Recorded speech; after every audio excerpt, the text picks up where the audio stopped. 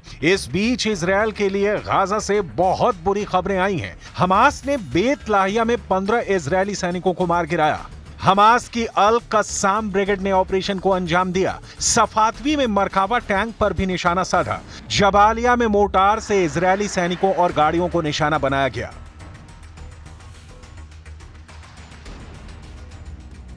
अब टैंक उड़ाने वाले हमास और हिजबुल्लाह के नए नए खतरनाक वीडियो लगातार वायरल हो रहे हैं। कुल मिलाकर इजरायली बख्तरबंद वाली ब्रिगेड इस वक्त दहशत में है। मरकावा टैंक और नेमर बख्तरबंद गाड़ियों का गाजा के अंदरूनी इलाकों में टहलना भी आसान नहीं है। हालांकि नेतन्याहू की फौज लगातार दावा कर रही है कि सिनवार को खत्म करने के साथ उसने हमास की कमर तोड़कर रख दी है। हाल में इजरायल ने अपना एक बड़ा अफसर हमास के एंटी टैंक दस्ते के हमले में खोया है। गाजा के जबालिया में हमास ने अचानक इजरायल की फोर्स पर हमला बोला और फिर इजरायल का बड़ा कमांडर मारा गया। 41 साल के कर्नल एहसन दाक्सा 401वीं ब्रिगेड के कमांडर थे। गाजा और लेबनान फ्रंट का लंबा अनुभव था। हमास ने इस अफसर को टारगेट बनाया और इजरायल को एक बहुत बड़ा जख्म दे दिया। गाजा के जबालिया में इजरायल का मरकावा टैंक घूम रहा था, तभी हमास के एंटी टैंक दस्ते ने मरकावा टैंक पर थर्मोबैरिक रॉकेट से हमला किया। इसी दौरान वहां खड़े कर्नल एहसन दाक्सा और उनके 2 और अफसर बुरी तरह से घायल हो गए। सबको फौरन रेस्क्यू किया गया, लेकिन इजरायल की फौज कर्नल एहसन दाक्सा को बचा नहीं पाई। היום בהיתקלות בצפון רצועת עזה, במרחב ג'באליה, נפל מפקד חטיבת השריון 401, אלוף משנה אחסן דקסה, ונפצעו מפקד גדוד באורח קשה ושני קצינים נוספים באורח קל. המפקדים נכנסו לשטח בטנקים ויצאו מהם לטובת תצפית. במהלך התצפית נפגעו מהפעלת מטען כשהם מחוץ לטנק. इसमें कोई शक नहीं कि गाजा से आ रहे ऐसे बहुत से वीडियो ने इजरायल के पावर सेंटर में तहलका मचा दिया है। क्या ऐसे वीडियो अब नेतन्याहू की फौज में नया डर पैदा कर रहे हैं? क्योंकि जो धमाका है उसमें ना सिर्फ इजरायल का टैंक फट रहा है, बल्कि इजरायली सेना की ताकत वाली छवि भी चकनाचूर हो रही है।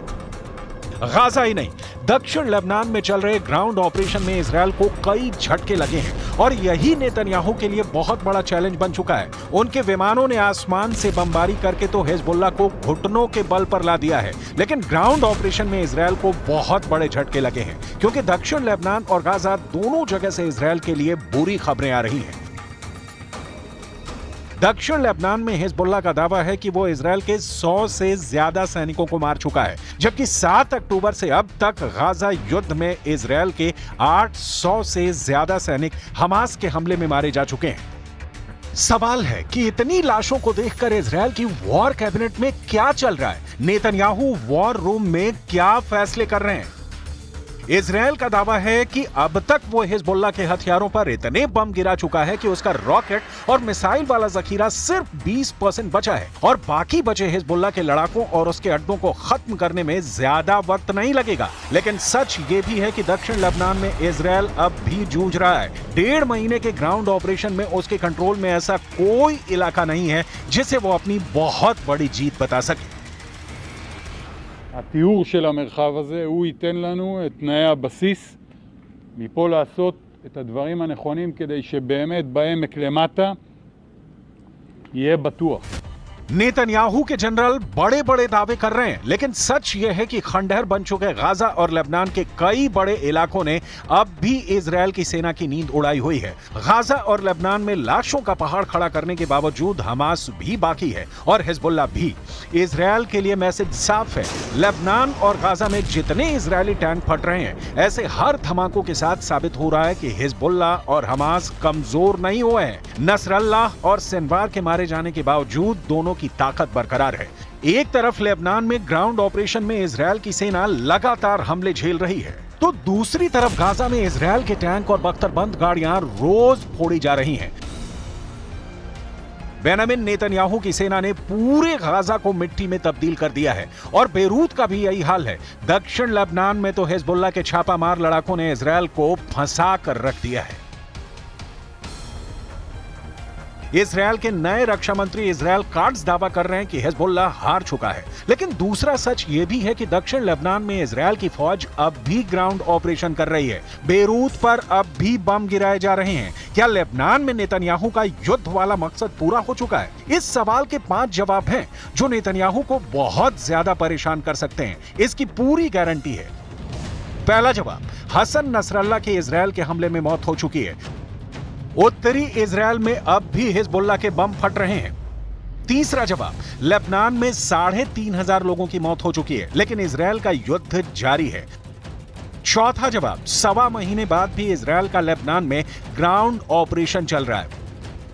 पांचवा जवाब, हिजबुल्लाह के कई कमांडर मारे जाने के बावजूद उसकी लीडरशिप बरकरार है।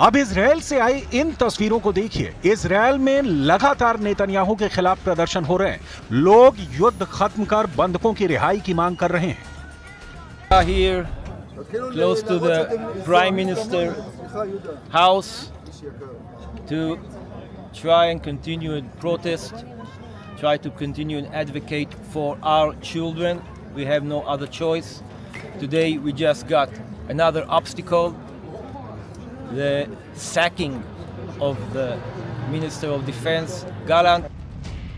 सिर्फ लोग ही नहीं, यो गैलेंट के पक्ष में इजराइल का विपक्ष भी आ चुका है। פיטורי שר הביטחון גלנט אתמול הם מעשה טירוף של ראש ממשלה לא כשיר. באמצע מלחמה, בזמן שישראל נלחמת ב7 חזיתות, נתניהו החליש ופגע בצה"ל, בכוחות הלוחמים, רק כדי להעביר את חוקי ההשתמטות. जंग अपनी जगह है, लेकिन इंसानियत और मानवीयता अपनी जगह। लेकिन इस जंग में सब स्वाहा हो चुका है। बड़े, बुजुर्ग, बच्चे, महिलाएं, सबके सामने दो तरफा मौत खड़ी है। 400 दिन की जंग, भूख से मर रहा गाजा। पूरे गाजा पट्टी में हो रहे हमलों पर ना तो कोई सवाल पूछने वाला है और ना ही कोई जवाब देने वाला है। हालात बद से बदतर हैं। जरा ये वीडियो देखिए। भूखे फिलिस्तीनी एक एक रोटी के लिए तरस रहे हैं। ये तस्वीरें गाजा में दीर अल बला इलाके की हैं, जहां सैकड़ों लोग एक रोटी हासिल करने के लिए जुटे हुए हैं। भूखे पेट रोटी के लिए भयंकर धक्का मुक्की करते ये फिलिस्तीनी 400 दिन से ज्यादा की जंग में इतने बेबस और लाचार हो चुके हैं।